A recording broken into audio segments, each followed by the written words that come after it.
Festival Quito Luce América, 8, 9 y 10 de agosto, de 19 a 23 horas. 5 puntos del centro histórico y uno en el norte de la ciudad más linda del mundo se prenderán con mapping, eventos lumínicos y culturales. Festival Quito Luce América. Más información en visitquito.es.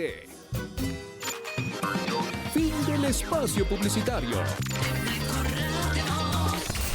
MQ Radio presenta Un día como hoy. Juan Carlos Boada. Audiencia, un placer estar nuevamente con ustedes, compartiendo la efemérides de la jornada. Un 4 de agosto de 1823, el libertador Simón Bolívar ordenó al intendente de Quito se remita a la Secretaría General cuantos documentos se pudieran encontrar en los archivos y tribunales de esta ciudad relativos a la demarcación en que todas épocas se haya hecho, tanto de la presidencia de Quito como el territorio peruano, como del virreinato de Nueva Granada con el del Perú, con el propósito de ir defendiendo los linderos entre Quito, en ese entonces, y Perú. Un 4 de agosto de 1853 muere el general Juan Illingworth. Luchó por nuestra independencia hasta culminar en Pichincha el 24 de mayo de 1822, fundador también de la Escuela Náutica de Guayaquil, en su hacienda a orillas del río Daule. Un 4 de agosto de 1944 se produce la cantonización de Chunchi en la provincia de Chimborazo. Cada 4 de agosto recordamos el Día Latinoamericano de las Frutas. Es una fecha promovida por la Organización Mundial de la Salud y por la Organización de las Naciones Unidas para la Alimentación y la Agricultura FAO. El objetivo de incentivar el consumo de frutas y verduras en la población está destinado a que cada uno de ellos, como ciudadanas y ciudadanos del mundo, tengan una dieta balanceada y saludable. Estos hechos recordamos en una fecha como hoy. Esto fue Un día como hoy. Hay señales de tránsito. Hay señales del clima. Hay señales del destino. Todo esto será una señal. La señal que esperabas. La señal de radio. MQ Radio. Más que una frecuencia, tu mejor señal. Información, diálogo y análisis con nuestros invitados. 17 horas con 35 minutos. Arrancamos la entrevista esta tarde. Le quiero dar la bienvenida a Marcela Arellano. Ella es presidenta de la Confederación Ecuatoriana de Organizaciones Sindicales Libres, la CEOLS. Marcela, buenas tardes. Ustedes, varias organizaciones agrupadas en el paraguas del Frente Unitario de Trabajadores en el FUT, otras organizaciones sociales se han sumado, los médicos, la Federación Médica, la Confederación de Asociaciones de Trabajadoras de Enfermería, trabajadoras y trabajadores de enfermería, varios gremios, la UNE, los estudiantes universitarios, todos se han sumado a una convocatoria para el próximo 7 de agosto, una movilización. ¿Cuál es el carácter? ¿Cuál es la motivación? ¿Qué es lo que esperan que pase? Buenas tardes, bienvenida a los micrófonos de MQ, la radio de Quito. Buenas tardes, Daniel, un gusto saludarte a ti y a toda tu audiencia. Efectivamente, un colectivo de trabajadores, organizaciones sociales, donde están trabajadores de la salud, de la educación, de los gremios que están siendo afectados por la reforma política impulsada por el gobierno de Noboa. Estamos en un escenario de reforma política agresiva, de poner al Estado ecuatoriano solamente en calidad de, digamos, controlador del mercado, ¿no? Vamos hacia la reducción del aparato del Estado, hacia la reducción del presupuesto para la inversión en salud, en educación, pero además hay una propuesta de flexibilización laboral agresiva y evidentemente esto está poniendo en una situación de precarización en los servicios públicos. No hay alimentos para los pacientes, para los trabajadores, por ejemplo, de los hospitales, no hay compra de medicamentos, hay una reducción finalmente en la práctica del presupuesto, ¿no? Hay algunas instituciones que no han logrado ejecutar, ya vamos más ya estamos en el mes 8 y sin embargo no hay una ejecución presupuestaria del sector salud, del sector educación que corresponda con la realidad. Entonces, ¿qué es lo que está pasando en el Ecuador? Creemos que lo que ocurre en el Ecuador es la adecuación del Estado que tiene que estar al servicio de la población, a un Estado de carácter reducido, pequeño, que solamente controle los mercados y que se adecue a los intereses de los grupos económicos que en este momento están en el poder político. Marcela, ¿por qué la concentración y la marcha van hacia la Corte Constitucional? No van al Palacio de Gobierno, no van a la Plaza de Santo Domingo, a la Plaza de San Francisco, donde normalmente se han dirigido las movilizaciones de los trabajadores y trabajadoras del país. ¿Por qué cambiaron y van a la Corte Constitucional? En este momento tenemos un gobierno que no escucha a ningún sector social. Hemos hecho múltiples llamados, hay llamados incluso de carácter internacional al presidente. El presidente no está gobernando para la población, no le interesa escuchar, está implementando a rajatabla lo que él considera que debe, cómo debe manejarse el Estado y sobre todo para beneficio e intereses de sus empresas, ¿no? Eso es lo que hemos podido observar. Entonces, la movilización en este momento, en donde el movimiento social ha puesto varias demandas de inconstitucionalidad, pero sobre todo ha solicitado a la Corte Constitucional medidas cautelares. Nosotros nos vamos a dirigir precisamente a esa única institución que queda, que es la salvaguarda, ¿no? Es la única institución que puede en este momento proteger los derechos, los intereses de la mayor parte de la población. Esa es la Corte Constitucional. Nosotros observamos que la semana pasada, por ejemplo, un grupo de activistas denominados periodistas de derecha que están acompañándole en la reforma política al gobierno, lanzaron una amenaza a la Corte Constitucional.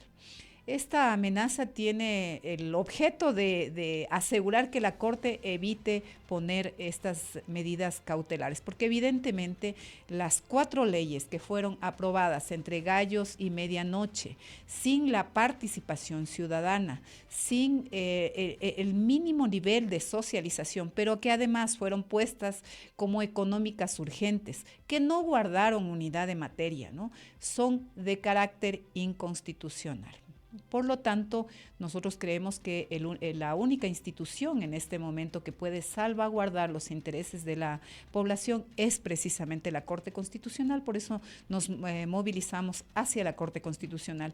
Luego de la convención del Frente Unitario de Trabajadores que se producirá el 16 de febrero, que fíjate, es una convocatoria primero organizada por el FUT. Al FUT pertenecen 6 organizaciones, 6 centrales sindicales nacionales. Sin embargo, a esta convocatoria del FUT se han adherido personal de salud, personal de los servicios públicos, ¿no? La CONACEP, o sea, otras organizaciones que tradicionalmente no están con nosotros. Nosotros organizamos nuestras propias acciones. En este caso, nos movilizamos una serie de organizaciones que vamos a discutir el qué hacer, ¿no? Precisamente vamos a caracterizar el momento actual que estamos viviendo, el tipo de gobierno que tenemos. Fíjate, una reforma política que se dio en los años 90 y que fracasó, que planteó, por ejemplo, flexibilización laboral, la generación de más empleos. No ocurrió generación de más empleos, ahorita tenemos alrededor del 74% de empleo precario.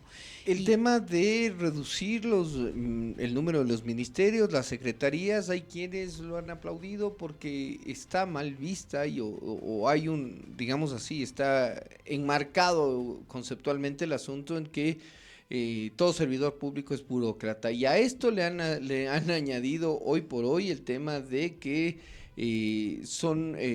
están vinculados al narco, son vagos, son pipones, y hay también una arremetida en contra de los dirigentes sindicales a través de un acuerdo ministerial que publicó el Ministerio de Trabajo encabezado por la doctora Ivonne Núñez la semana pasada, en la que incluso hablan de latisueldos en las dirigencias sindicales. ¿Ustedes ven una arremetida ideológicamente contra las posibles organizaciones sociales que pueden parársele o hacerle frente al gobierno? Creo que sí, creo que esta reforma política regresiva que está en contra de los ciudadanos, precisamente va a atacar a los ciudadanos. Fíjate qué ministerios se eliminan. Para mí no hay fusión. O sea, si un ministerio se fusiona, por ejemplo, el Ministerio de la Mujer, y de Derechos Humanos, ¿no? Recuerden, Ministerio de la Mujer y de Derechos Humanos, que tiene la obligación de garantizar Esto no solo es para mujeres, como lo dicen algunos analistas. No, es para garantizar políticas de cuidado ciudadano, de protección de los derechos humanos. ¿Quién implementaba, por ejemplo, un ejemplo, ¿no? Si es que el sistema interamericano ordenaba pago o reparación integral, ¿quién implementaba esas políticas? Era el Ministerio de la Mujer y de Derechos Humanos. Ahora ese Ministerio de la Mujer y de Derechos Humanos pasa al Ministerio de Gobierno, y el Ministerio de Gobierno generalmente es el que reprime a la población. Fíjate estas contradicciones. Pero en el discurso de quienes defienden esto está de que así funcionaba el país hasta los 90, ¿por qué nos escandalizamos? Si el Ministerio de Gobierno era Ministerio de Gobierno, policía, cultos, todo lo que se pueda meter en un mismo saco era así, y así funcionaba el Ecuador. Entonces, y así funcionaba, y así terminó en el 2000, en esa debacle política, en esa crisis política que tuvimos, ¿no? Entonces, yo creo que la institucionalidad del Estado hay que precautelarla. Lo público hay que precautelar. Pero, insisto, y habrá quien diga, pero es que esa es la tesis que ganó el 13 de abril en las urnas, y con el 54% de los votantes apoyando esa tesis. No, la tesis que ganó en el 13 de abril. El 13 de abril pasado, el malhadado 13 de abril pasado, fue una tesis en contra de que regresara Correa. O sea, seamos reales, no fue de apoyo. O sea, esa era la única tesis. No había una tesis no había un proyecto país. Noboa, pensemos, ¿qué era lo que planteaba Noboa? ¿Planteó alguna vez eliminar ministerios? ¿Planteó dejar sin trabajo alrededor de 60,000, de 50,000, de 20,000 trabajadores del sector público? No dijo eso. No dijo que iba a eliminar ministerios, que iba a militarizar el país para... No dijo eso. Dijo que, no dijo nada. La tesis era que no llegara Correa, y la mayoría de gente votó por eso. Y entonces ahora no hay un proyecto político. Y ahora te pregunto, Marcela, ¿ustedes en la oposición política del gobierno han encontrado quizás alguna respuesta? ¿Pueden buscar o podría buscarse alguna respuesta? Nosotros buscamos que primero retomar una fuerza social organizada que permita una alternativa al país, que se oponga, porque no hay oposición política en este momento. ¿Ustedes no ven una oposición política articulada? No vemos una oposición política articulada. Lamentablemente los partidos en este momento están en un momento de bastante crisis, entonces es necesario una oposición social que le demande al gobernante, le demande a las instituciones que aseguren un Estado al servicio del pueblo, que haya educación, que haya salud, que haya trabajo decente, que se implementen, por ejemplo, las observaciones de la Comisión de Expertos en Aplicación de Normas de la OIT, de la Comisión de Normas de la OIT que puso al Ecuador como uno de los peores países, que ha puesto a reglón seguido, ¿sí? el 2019, el 2022, el 2024 y el 2025, o sea, en 5 años el Ecuador ha estado observado por esta Conferencia Internacional del Trabajo. Y la mayor preocupación es el ataque que vienen persistiendo los gobiernos de turno frente a la libertad sindical, y que ahora es retomada agresivamente por la ministra de Trabajo en este acuerdo ministerial 082 que fue emitido, me parece que hace una semana y un poco más. Ese acuerdo ministerial pone a una situación de subordinación de trámites administrativos el ejercicio de derechos colectivos. Nos dicen que es para lograr alternabilidad y que los dirigentes no se elijan. Mentira, ese no es el fondo. El fondo es restringir la gestión y la capacidad de lucha del movimiento sindical. Lo mismo que están haciendo con la ley de fundaciones, esta ley que está siendo tramitada a través del económico urgente. Primero, fíjate, desprestigian a la organización sindical, desprestigian los derechos, sitúan al trabajo como privilegio, sitúan a lo público como perverso, cuando es lo público lo que garantiza salud, lo que garantiza educación, lo que garantiza justicia y servicios administrativos. Si no hay doctores Si no hay enfermeras en el servicio público, no hay salud para la población en general. Con este escenario que tú acabas de describir, te pregunto, entonces el asunto electoral sí era ideológico y sí había que preguntarles y exigirles a los candidatos, a las candidatas, que tomen postura sobre esto. Yo creo que es necesario que el Ecuador supere esta disputa entre uno y correísmo, otro. Anticorreísmo. Yo creo que es necesario salir de eso. Hay porque que eso ya nos superar está, eso en el análisis. fíjate que esa disputa correísmo, anticorreísmo llevó a Lasso, ahora llevó a Noboa. Lasso no pudo ejecutar toda la política neoliberal e implementar todas las leyes. Y por eso la misma derecha, recordemos que quien le exigía la salida a Lasso era precisamente la derecha. Y se dio la muerte cruzada, llegó Noboa, un sujeto que nadie conocía, porque en la asamblea nunca se destacó, ¿sí? Porque el sujeto no sabe nada del Ecuador, porque es un extranjero, es un estadounidense que ahora está gobernando el Ecuador y que gobierna para los intereses propios de las empresas a las que pertenecen. Pero ¿hasta qué punto el actual presidente terminó seduciéndoles incluso a organizaciones clasistas, de sindicatos? Yo le escuchaba la semana anterior a Santiago Carrasco de la Federación Médica diciendo: nos arrepentimos de todo el trabajo electoral que hicimos para él. No, nosotros no caímos en eso, nosotros no tuvimos un candidato propio. Sin embargo, se decidió en el caso de mi central sindical, no es una central sindical, no es una organización de carácter político. No teníamos por qué política pronunciarnos. No partidista. Exactamente, no teníamos por qué pronunciarnos en momento electoral. Sabíamos que podía llegar esta situación, ¿no? Y por eso se aconsejó que no se vote por Noboa. Sí, porque Noboa representa, fíjate lo que ha representado en la historia. Noboa ha estado, el grupo Noboa, más bien el grupo Noboa ha estado articulado a todos los gobiernos de derecha. Pero si recién la próxima semana va a cumplir 3 meses en el poder. No, el grupo Noboa que se constituyó con Luis Noboa Naranjo. Tú te refieres al grupo económico, no al político. Sí, fíjate lo que ha ocurrido. El grupo Noboa ha estado articulado siempre a los gobiernos de turno. Y siempre medrando de los gobiernos de turno. Si nos fijamos cuántas remisiones tributarias ha tenido, subsidiado con remisiones tributarias, alrededor de eso se constituye la fortuna de Noboa. Y luego, Noboa padre intentó constituir a través de cualquier mecanismo de llegar directamente a controlar el poder del Estado. Perdió 5 veces. En la tercera generación lo consiguen.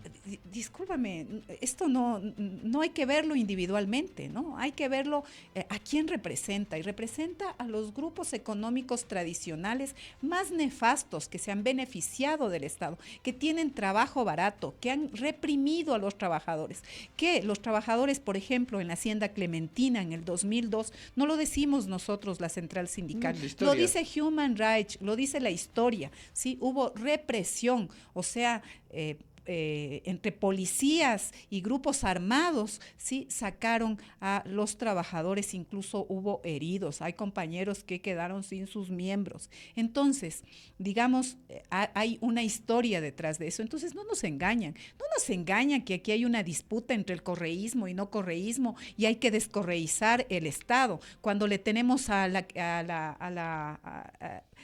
quien difunde la comunicación era de Correa. Ahí está Marcela Holguín, seguramente Marcela Guiñaga después. O sea, no nos mientan, no les creemos, ¿sí?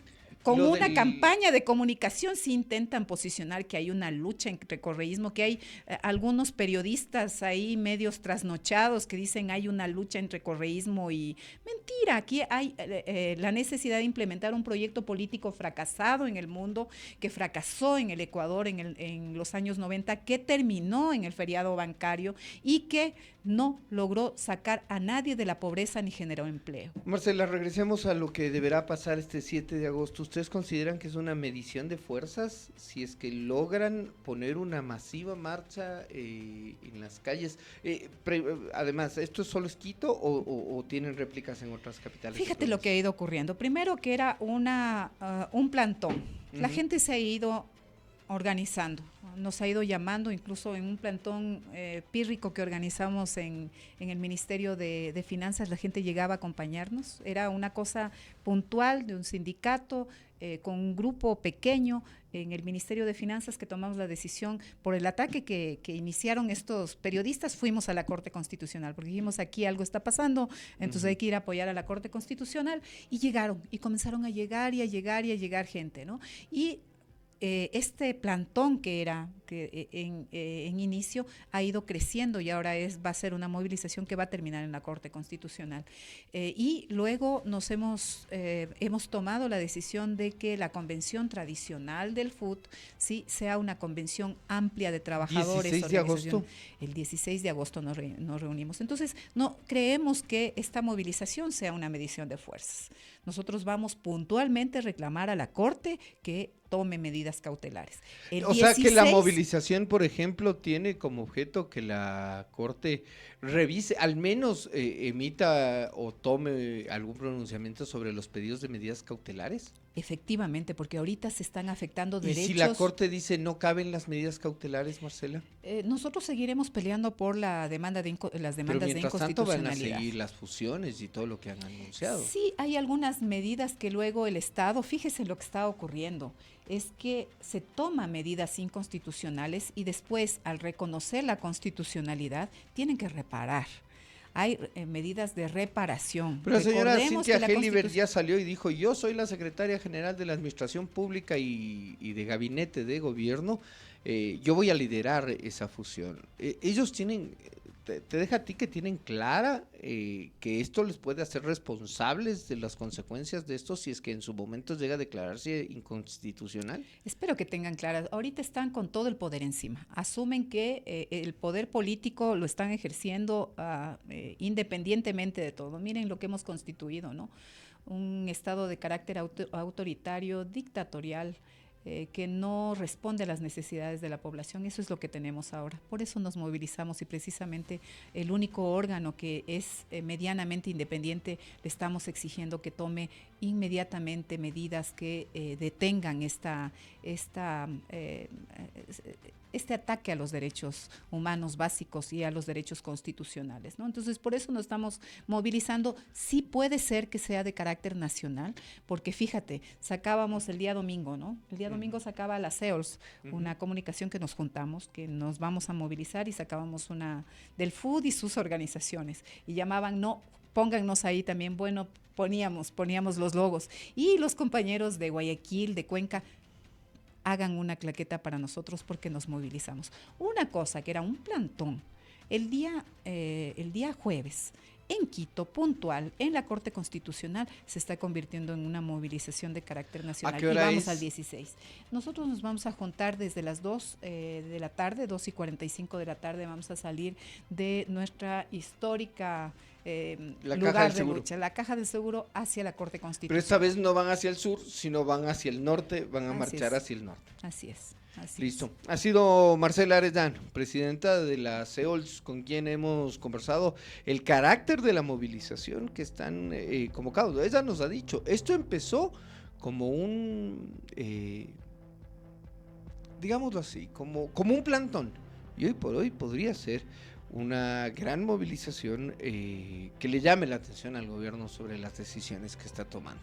Vamos a revisar información de la ciudad para cerrar este noticiero. La ciudad tiene mucho que contar.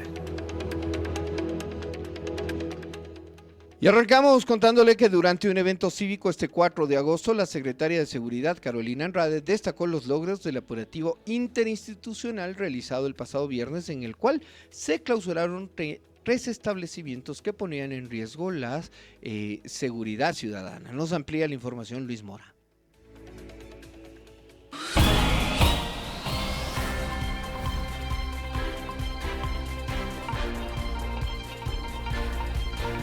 marco de la ceremonia conmemorativa por el 2 de agosto, desarrollada la mañana de este lunes en el centro de Quito, el Cuerpo de Agentes de Control presentó los resultados del mega operativo ejecutado el pasado viernes 1 de agosto. La secretaria de Seguridad, Carolina Andrade, informó que el despliegue se realizó de forma simultánea en 9 puntos estratégicos del distrito metropolitano, en coordinación con varias entidades municipales y de orden público. Las administraciones zonales Quitumbe, La Delicia y Eugenio Espejo, principalmente concentrados en lo que corresponde a bares, discotecas y nightclubs. Estos espacios generan una articulación interinstitucional entre el ámbito municipal local, Agencia Metropolitana de Control, Cuerpo de Agentes de Control, Cuerpo de Bomberos de Quito, con el ámbito nacional, comisarías